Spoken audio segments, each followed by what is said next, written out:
doivent, avant d'arriver au Canada, apprendre à attacher les couches, à faire la cuisine, à faire la lessive et à laver le sol. C'est un post hier posté sur ma page Facebook qui a fait beaucoup de papotements. Et je me suis rendu compte que beaucoup d'hommes immigrants ne savent même pas dans quel pays ils sont arrivés. Beaucoup qui rêvent encore immigrer ne savent pas la terre qui doit les accueillir. Déjà, je vais vous préciser ici, ce n'est pas un poste qui avait trait aux féministes, mais c'est un poste qui a trait à la réalité. Et plusieurs divorces au Canada suite aux mésententes, suite au surcharge de la femme. Je dis cela pourquoi? Parce que nous sommes dans une société où, premièrement, il n'y a pas de nounou, il n'y a pas d'aide. La voisine même est la police. Pourquoi? Parce qu'un enfant abandonné devant la porte, c'est la voisine qui appelle la police pour qu'on enlève l'enfant, au lieu de t'appeler la maman ou bien de récupérer l'enfant et laver, nourrir, comme chez nous en Afrique. Ici au Canada, si les Canadiennes m'écoutent, c'est réel. Il n'y a pas la vie de société. La preuve en est, j'ai acheté une maison où bientôt 5 ans, je ne connais pas mon voisin. Je vois seulement comment il démarre la voiture, il sort. Mais si j'étais en Afrique, tous ces enfants devraient manger chez moi. Tous mes enfants devraient être là. C'est la vie de société. Au Canada, il n'y a pas de vie de société. La société, donc, c'est qui? C'est nous-mêmes à la maison. C'est le climat. Pour dire quoi? Pour dire les journées où je devrais aller à l'hôpital pour mes propres besoins. Je ne traîne pas l'enfant. Mon mari reste à la maison avec l'enfant. Si l'enfant fait pipi, caca, tu fais comment? Si je suis par exemple en voyage, tu ne connais pas cuisiner, ni laver le sol, tu fais comment? Donc l'homme qui comprend ceci aide sa femme, il réussit très très bien au Canada. Vous allez me dire, Nina, la femme peut le faire. En Afrique, elle faisait comment? La femme en Afrique ne travaille pas comme au Canada. Le travail du Canada est plus mental. C'est le stress. Ok, c'est la pression que la société te met. C'est le courir. Lorsqu'elle court, toi aussi tu as couru. Vous retournez à deux à la maison. Comment est-ce que c'est elle encore? Elle enlève les couches, elle fait à manger, elle lave le sol, elle amène les enfants au devoir. Dans les activités, entre-temps, papa regarde la mère comme ceci. Parce que c'est écrit quelque part que c'est le travail de la mère. C'est bien beau, elle le fait parce qu'elle est soumise, elle ne veut pas t'agacer. Mais plus tard, ceci impacte sur son humeur.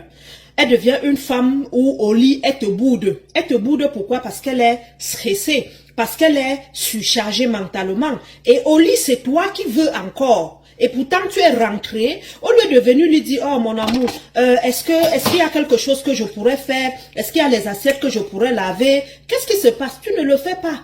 Mais elle commence à bouder. Et tu vois comment ta femme se déprécie elle-même. Elle perd son estime de soi. La vie l'énerve. Et une femme qui n'est pas joyeuse dans un foyer, c'est déjà une porte du divorce. Parce que moindre un, elle dit deux. Elle dit deux pourquoi? Parce que elle renferme en elle les choses qu'elle aurait dû te dire.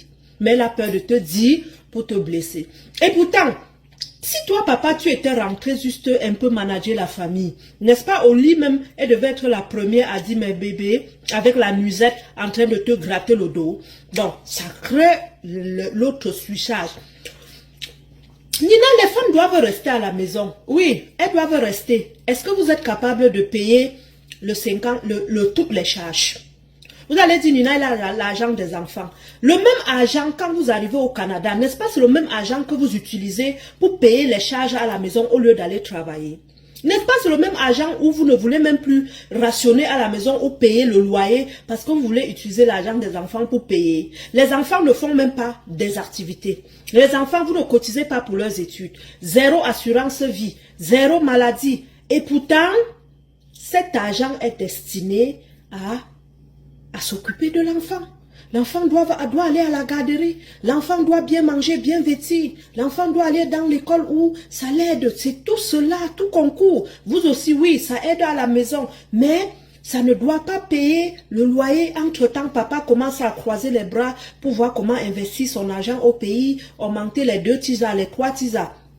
Non, ça commence dans le brouhaha. Parce qu'il y a des femmes, par exemple, au Canada qui disent que, ok, il a dit je reste à la maison. Donc, dans l'argent des enfants là, moi, je ne vais pas envoyer l'argent à l'enfant à la garderie. Moi, je veux mettre ça dans mon compte. Les problèmes commencent. Oh, elle s'assoit sur l'argent des enfants. Mais la fille d'autrui, elle est en Bénin. Sa famille compte sur elle. Si sa soeur veut venir au Canada, qui payera? C'est elle. Le concours de l'ENAM, c'est elle. Sa mère est malade, c'est elle. Tu ne veux pas qu'elle travaille. Elle veut travailler, tu ne veux pas l'aider à la maison. Elle reste donc, elle prend l'argent des enfants, elle fait ni. Tu dis qu'elle a mangé l'argent des enfants. Finalement, vous voulez quoi? Tu veux donc lui donner l'argent de poche? Non. Voilà les problèmes qui commencent. Nya, nya, nya, nya, nya, nya. À la fin, le divorce arrive. Parce que lorsque vous vous disputez déjà trop, vous allez divorcer. Parce qu'au Canada, on divorce comme ça. On te donne même l'aide au divorce. Si vous ne connaissez pas, il y a ce qu'on appelle l'aide juridique pour les femmes qui ne travaillent pas. Elle va seulement, elle dit vraiment, elle va mal, elle est en dépression, elle n'en peut plus. Ça, c'est même les femmes gentilles. Parce qu'il y en a d'autres qui appellent la police que tu l'as violentée et on te met dehors. Donc, moi, par exemple, moi, en tant qu'une maman qui a eu 6 enfants au Canada, j'étais avec mon conjoint et je vous assure, l'unique chose à un moment donné qui le rendait violent, je dois vous dire la vérité parce qu'on est séparés aujourd'hui suite de nombreuses violences conjugales, c'est que moi je voulais travailler de la maison, ce que je fais aujourd'hui, mais lui ne voulait pas. Il n'avait jamais voulu que je sois une femme entrepreneur, mais c'est mon don. J'ai commencé, j'ai fait 9 réseaux de marketing, voici c'est mon 10e. Et j'excelle dedans depuis 10 ans parce que je ne suis plus avec lui. Si j'étais encore avec ce monsieur, je ne serais pas d'ICBM aujourd'hui dans la compagnie Edmark où j'ai des milliers de membres dans 58 pays. Je ne serais pas. Pourquoi? Parce que moi, je voyais la pression que j'avais. Mais le monsieur me disait, va, deviens infirmière. Pourquoi? Parce qu'il veut viser mon argent. Et depuis l'Afrique, il avait toujours visé mon argent. Quelqu'un que tu ne connais pas ce qu'il fait avec son argent. Mais il veut que je travaille, on dépose ma paye parce qu'il doit connaître quand est-ce que je touche, combien je gagne pour planifier les projets. Et pourtant, moi, je ne vois pas.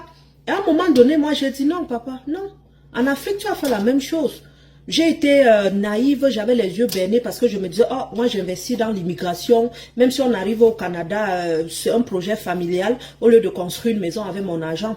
J'ai investi dans l'immigration, j'ai vu ton argent, niet. J'arrive au Canada, le même chemin veut continuer. J'ai dit, moi je reste à la maison. Je m'occupe des enfants et j'ai commencé à tresser. Pour ceux qui m'ont connu, mon premier salon de coiffure, c'était dans mon sous-sol. Après, tellement les gens défilaient chez moi parce que tout ce que je fais de mes 10 doigts, Dieu béni. Je suis allée donc, j'ai open le premier salon. Ensuite, j'ai open le deuxième. Vous comprenez? J'ai ce don d'entreprendre. Mais est-ce que toutes les femmes ont mon don? Parce que moi, par exemple, dès que j'avais vu la société canadienne, j'ai fait d'abord des diplômes, j'ai 5 diplômes canadiens professionnels. Je touchais tous ces métiers-là pour voir le métier qui pouvait au moins me permettre d'avoir le temps pour les enfants, le temps pour moi-même et la liberté même d'aller au pays quand je veux et comme je veux en cas d'urgence. Mais vous savez quoi? J'ai vu c'est le même système et j'ai commencé, j'ai fait comme Quinta. Lisez-moi le livre de Quinta. Quinta de Ricardo Kanyama. J'ai dit, je me suis battue, je me suis rendu compte que j'étais esclave dans une société moderne. J'ai dit non, moi je sors de là. Je sors de là. Je dis, je me suis battue corps et âme. C'était pas facile. Ce n'était pas facile. Mais à la fin, j'ai déniché les compléments alimentaires pour le bien-être, restauration de la santé, perdre le poids et puis la beauté. Aujourd'hui, regardez, voir, pouf, ça a décollé. J'ai plus besoin de travailler quelque part. Hein. Donc, encouragez votre femme à entreprendre, mes chers maris. S'il vous plaît, c'est votre bien-être. Protégez votre femme, c'est votre amour. Allez l'aider à la cuisine, ça ne coûte rien. C'est pas parce que tu l'aides que tu n'es plus l'homme de la maison, tu n'es plus le chef. Non, mais tu veux voir ta femme heureuse. Donc, mon but n'est pas de vous dire que c'est le féministe au Canada. Mon but, c'est de vous dire que ce sont des choses simples qui sauvent ici ton couple. Pourquoi? Parce qu'elle travaille pour laisser où? Dans la famille. Toi, tu travailles pour laisser où? C'est pour vos enfants, c'est pour votre bien-être. Si tu l'aidais un peu, demande-lui qu'est-ce qu'elle veut.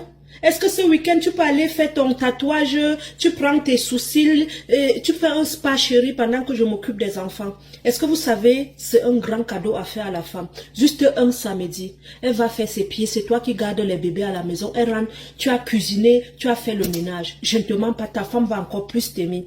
Au Canada, nous ne voulons pas votre argent, mais nous voulons l'aide, nous voulons le respect, nous voulons l'amour. Et pourquoi on va divorcer? Pourquoi on va appeler la police sur vous? Pourquoi? Parce qu'on n'appelle pas la police sur un homme bijouté. Hein? Mari là est d'abord rare au Canada. Donc quelqu'un là qui a son